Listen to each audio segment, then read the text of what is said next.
Ilang taon na itong gout mo? Tagal na. 10 years na ako. 10 years? Grabe. 10 years na ito? Practical pa lang. 35 meron ka na ito. Naramdam na niya. So, anong payo mo sa may mga gout? Kumain, bawal. O yun, huwag nang kumain kapag bawal para Hindi siya makain. hindi sumakit. Yun. So, experience si sir, 10 years na. Pero yun nga sabi ni sir, hindi niya naramdaman, pero sabi ko, kapain natin sir, meron pa yan. Ito sir, oh. Oo, magpapakit ko Meron nga. Pero pag binitawan sir, anong pakiramdam? Galaw mo. Kaya sige, galaw mo, yan. Yan, yan. Ayan. Kumusta? Wala. Anong Sarap. pakiramdam mo? Kuminhawa? Lubuwang? O, kuminhawa. Yan. Ganun lang. Papa Simple talaga. lang turo ni sir. Huwag kumain ng bawal. Ganun lang. Para hindi. Kumain ng bawal. Siguro hindi ka makakalakad. O, yun. Pag kumain ng bawal. Hindi ka makakalakad. Sure ball daw yun. O. Sabi ni si sir. Si sir, 10 years na eh. So, experience, the best teacher. Tama? So, wag. Ayan, good evening po. Sir, kumusta po ang experience niyo sa ano? Okay. Services mo? Galing. Hmm. Parang, Paggalaw nga po ng yung dati mong gout, sir. wala na. Ano po yung pakiramdam? Ano yung feeling nyo kanina na nahilot?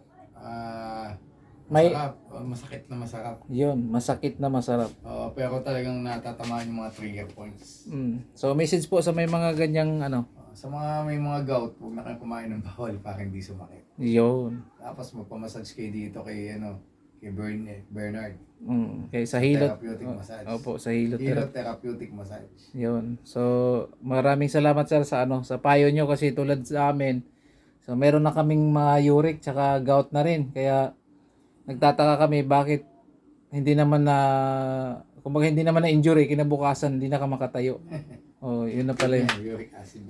Yung gout na pala. So, ma'am, good evening. Ikaw, kumusta? Masarap. Na parang feeling ko na straight body ako. Wow. Sabi ko kanina parang walang masakit sa akin. Okay lang ako. Hindi ako. Pero ang dami pala.